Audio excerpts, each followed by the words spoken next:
राज्यपाल के अभिभाषण के बाद बजट सत्र में सिमरिया विधायक अभय मिश्रा ने दमदारी से अपना पक्ष रखा, जिसमें प्रदेश की समस्याओं और सुझावों पर अपनी बात रखी गई, जिसका विरोधी और सत्ताधारी पार्टी के लोगों ने भी समर्थन किया। आपको बता दें कि अभय मिश्रा चाहे मंच पर हो या विधानसभा में तार्किक वक्तव्य देने के लिए जाने जाते हैं। यही वजह है कि विपक्ष में होते हुए भी वह अपने क्षेत्र के विकास में सत्ता और विपक्ष की भूमिका को आड़े नहीं आने देते। आइए आपको सुनाते हैं विधानसभा में अभय मिश्रा ने किस तरह से भ्रष्टाचार प्रहार किया और विकास के साथ साथ बजट पर चर्चा की है। माननीय सभापति महोदय, सतही तौर पर मैं राज्यपाल जी के अभिभाषण के संबंध में बोल रहा हूं। जो बातें आ गई हैं मैं उनको रिपीट नहीं करूंगा और बहुत ज़्यादा उससे पॉइंट भी नहीं निकालूंगा। मेरे मन में जो विचार आते हैं वो मैं रख रहा हूं, शायद कोई काम की बात लगे तो ठीक है। सतही तौर पर तो ऐसा लगता है कि बल्लभ भवन से हमारा प्रदेश नियंत्रित होता है, पर अगर हम गहराई से देखें तो ये जो बजट सत्र है इसके माध्यम से वर्ष भर का आने वाले समय का दशा और दिशा हमारी यहाँ से तय होती है और राज्यपाल जी के अभिभाषण में लगभग वही मुद्दे होते हैं कि हम शायद करना क्या चाहते हैं, आगे हमारी दिशा क्या होगी। लेकिन अभी जो हम इसको पढ़ रहे थे, हमने पढ़ा है तो हमने देखा इसमें हमने ये किया, हमने ये किया, हमने ये किया, हम क्या करने वाले हैं आगे वो मुझे कम दिखाई दी। पिछले 20 वर्षों से हम 2008 से देख रहे हैं कि हम शब्दों का जलपान कर रहे हैं, लगभग कॉपी पेस्ट की तर्ज पर जीभ की जलेबी बन रही है। खुशफहमी के हम शिकार हैं, खुद की पीठ थपथपाए जा रहे हैं। हम अपना ये जो राज्यपाल जी का अभिभाषण है यह तक हम खुद नहीं तैयार कर पा रहे। अधिकारी जो तैयार करके दे रहे हैं उन्हीं के बजाय बजट पर हम इतने प्रदेश भर की जनता जो हमसे उम्मीद लगाए बैठी है, हम वही करते चले जा रहे हैं। और प्रत्येक वित्तीय वर्ष में विनिमय हेतु क्या दिशा होगी वह अभिभाषण में होना चाहिए, जो इसमें दिखाई नहीं देती है। हम सीधे मूल विषय में आते हैं। 20 वर्ष के शासनकाल में अगर हम कुल बजट को जोड़ दें तो हमें ऐसा लगता है कि एक तो कर्ज का बजट है, जनता के ऊपर ऋण लाद कर ऋणामृत्यु प्रवेश वाला बजट रहता है। और ये अगर हम इतने वर्षों का बजट जोड़ दें, जब से हमारी लगातार सरकार है, तो देश के कुल बजट के बराबर होगा, कम तो नहीं ही होगा। ऐसा नहीं हुआ कि काम नहीं हो, पर काम हुआ, पर हमें लगता है कि आधे से अधिक हमारा पैसा व्यर्थ हो गया। विधायकों के प्रश्नों का गलत उत्तर देने, अधिकारियों के हितों की रक्षा करना, अगर इससे विधानसभा में अगर हमारा यही दिशा है तो हमें नहीं लगता है कि हम सही दिशा में बढ़ पाएंगे। पिछले 20 वर्षों में देखें तो जो बच्चा मजदूरी करता था, जो पिता करता था, उसका बच्चा भी आज भी मजदूरी कर रहा है, उसकी लाडली बहना, लाडली बिटिया आज भी मजदूरी कर रही है। बदला क्या? कुछ मुट्ठी भर लोग। जो हमारा बजट है ये जो योजनाओं के माध्यम से घूम फिर कर अधिकारियों की जेब में जा रहा, कर्मचारियों के जेब में जा रहा, बहुत कम छोटे लोग उससे कहीं प्रभावित हो पा रहे हैं। ले देकर कुछ ही लोगों के पास ये बजट का लाभ हो रहा है और हम जहां के तहां खड़े हैं। और हमारी चूंकि हम अगर, लेकिन चुनाव तो आप जीत ही रहे हैं, जनता के ही पैसे से, उसी से वोट, उसी की मजबूरी, और अंत में वो वोट दे ही देती है। तो अगर चुनाव जीतना हमारी सफलता का परिचायक है तो नो डाउट हमारी सरकार बहुत सफल है। हम कुछ मुख्य बिंदुओं को अगर हम समझ लें तो शायद कुछ हम बदलाव करें तो ठीक रहेगा। देखिए, आज हमारे ऊपर सबसे बड़ी समस्या है नशा, नशागत अपराध, महिला अपराध और भ्रष्टाचार। ऐसा नहीं कि काम नहीं हो रहा, सरकार काम नहीं कर रही। मुख्यमंत्री जी हैं, उत्साही है, उनके अंदर इच्छा शक्ति है, वो चाहते हैं, लेकिन कागज को तोड़ेंगे कैसे? 20 वर्ष का कागज है। जब कोई सरकार लगातार 20 वर्ष पर रहेगी, एक ही शासक होगा, उसके ही जुड़े हुए लोग रहेंगे, तो उसी के अनुरूप अधिकारी रहेंगे, तो एक कागज तो बन ही जाएगा और एक सिस्टम बन जाएगा। और कहने को तो लोकतंत्र रहेगा, लेकिन प्रजातंत्र उसके अंदर रह नहीं पाता है।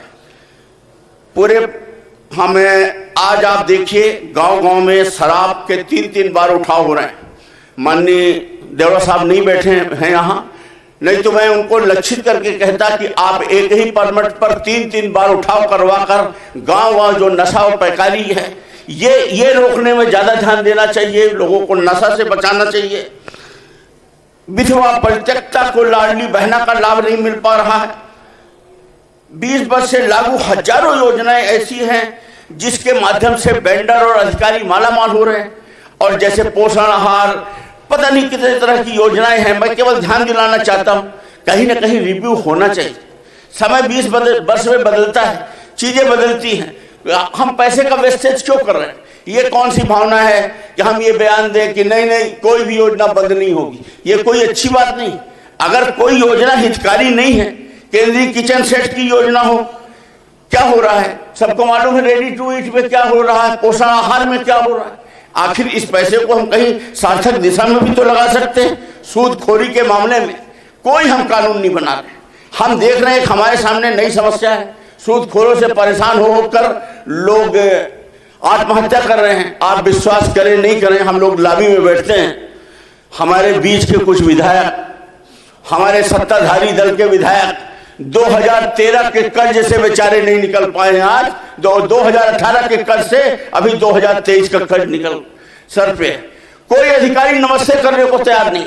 सत्ता का केंद्रीकरण इस बुरी तरह से है कि विधायक तो बेचारे एक तरह से रोजगार से लगे हुए हैं कि चलो हो गया, हम ये भी काम छिन जाएगा तो जाएंगे। लेकिन जनता को हम आखिर डिलीवरी कहां दे पा रहे हैं? होम गार्ड के जवान हैं, 40-40 जवानों की बंगलों में तैनाती, उनका आखिर पैसा बेकार हो रहा है। हम सरकारी संपत्तियों को बेच रहे हैं, हम लोक पर संपत्ति विभाग से अलग, स्मार्ट सिटी से अलग, पुनर्घनत्वीकरण से अलग जो स्थायी संपत्तियां हैं, जमीनें हैं, कौड़ियों के भाव बेच रहे, लूटा डाले। जो हमारे सामने कम से कम ऑप्शन था कि आज नहीं तो कल जो हमें काम आने वाली चीजें हैं, एक न एक दिन तो ये ऋण की आज ये स्थिति है कि ऋण से ही हमें ब्याज देना पड़ रहा है। हम उस ऑप्शन को भी खत्म कर दिए। हम किसी को लक्षित नहीं कर रहे, हम केवल एक अपनी भावना व्यक्त कर रहे हैं, क्योंकि ये कोई एक जगह की बीमारी नहीं है, ये पूरे प्रदेश में फैल गई है। पिछले 20 वर्षों में शॉर्टकट चल करके हम कोई, बस थोड़ा सा तो बोलने दीजिए, लक्षित नहीं कर पाए हैं। जैसे रोडें बन रही, माननीय हमारे मंत्री जी बैठे हैं, मेहनत कर रहे हैं लगातार। इस बार हमें कुछ सार्थक प्रयास दिखाई दे रहा, नहीं तो अभी तक क्या होता था, हम आए, हम ज्यादा प्रभावशाली हैं, हमने कहा कि साहब इधर दो ज्यादा, उधर मिल गई। उनने कहा कि गांव में जरूरत नहीं है, एक के जगह 2 रोडें बन रही, 3 रोडें बन रही, अनावश्यक बन रहे हैं। अब की कुछ इस तरह से देखने को मिल रहा है कि पहले स्टेट हाईवे लक्षित हो रहे हैं, फिर MDR रोड लक्षित हो रही। आप खुद सोचिए, भोपाल से पचमढ़ी रोड छूटी है आज तक। आप सिवनी से आप बालाघाट चले जाएं, वो रोड आपकी छूटी है। आप पचमढ़ी से यहां से आप चलिए और शाहपुरा होते हुए जबलपुर जाइए, वो रोड छूटी। 20 वर्ष में आखिर ये छूटी क्यों? इनको रेलवे के ओवरब्रिजों में आज भी भीड़ से लोग खड़े होते हैं, हमको पहले छाटना चाहिए था। हम क्या मांग रहे हैं वो जरूरी नहीं, सरकार को अपने आप प्लानिंग करनी चाहिए कि हमारी दिशा इस दिशा में होगा। अब कहीं जाकर थोड़ा सा नई सरकार में मुख्यमंत्री जी की दिशा में हमको ये भी इस तरह का काम भी शुरू होना दिखाई दे रहा है। धन्यवाद। जो अच्छी चीज है उसको हम हमेशा स्वीकार करेंगे। एक और बीमारी, लोग रिटायरमेंट क्यों नहीं होना चाह रहे? हम एक तो नए लोगों को रोजगार नहीं दे पा रहे हैं, रिटायरमेंट कोई हो तो तुरंत उसको टाइम एक्सटेंशन चाहिए। सलाहकार का एक पद है, हम बार बार उन्हीं को देते जा रहे हैं, उनका एक्सटेंशन करते जा रहे हैं, और आखिर उनका कागज से जब तक नहीं मुक्ति नहीं मिलेगी, नया कुछ कैसे होगा? नान को देखिए, नान का भी आज आपने प्रश्न उठाया। नान में आप खुद जानते हैं सभापति महोदय, हमारे यहाँ देवेंद्र तिवारी नाम के व्यक्ति, और उनको राजनीतिक संरक्षण मिलता है। पूरा रीवा बेच दिया। यहाँ का विधानसभा का 90 दिन का कर्मचारी प्रतिनियुक्ति में जाकर पूरे रीवा में कम से कम नहीं तो 10 करोड़ का घोटाला, और इसके बाद एक FIR का आदेश, फिर उसको प्रतिनियुक्ति में उल्टा ही नाम, FIR ना होकर कटनी में, आपकी जानकारी में है, आपकी समझ में कितने बार मामला है, इसके बाद कार्रवाई नहीं। कितने लेटर नहीं लिखी हैं FIR दर्ज करने के लिए, पद से पृथक करने के लिए, कोई कार्रवाई नहीं।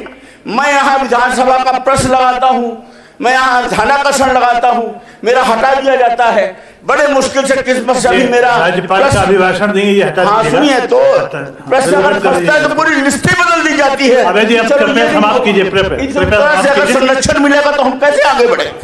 अब हमारा नहीं विलोपित करने को बोला। माननीय सभापति महोदय, आप कह रहे राज्यपाल का भाषण नहीं है, तो राज्यपाल के भाषण के लिए कोई अधिकारी नहीं है? मंत्री नहीं, मुख्यमंत्री नहीं, यहाँ बैठे राज्यपाल का अभिभाषण चल रहा, प्रदेश की बात हो रही है। यहाँ पर्याप्त मुझे सुनिए, मैं आपके भाव से सहमत हूँ, अधिकारियों को भी उपस्थित होना चाहिए। क्या इन लोगों की बात को, अगर ये शासन के अंग नहीं है, ये लोग क्या सरकार के अंग नहीं है? अधिकारी क्यों नहीं होना चाहिए? नहीं उमंग जी, मैं माननीय अध्यक्ष, मैं सभापति में आपसे व्यवस्था नहीं ऐसे आप व्यवस्था दी, आप अपने उत्तेजना में सुन नहीं पाए कि मूल जवाबदारी मंत्रियों की होती है। पर्याप्त संख्या में मंत्री उपस्थित हैं। मैं आपकी बात उपस्थित हैं।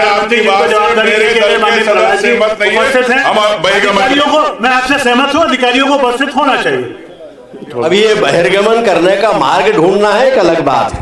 चलिए, अब कोई ना कोई रास्ता तो ढूंढना ही था। चर्चा श्री अरुण भीमावत जी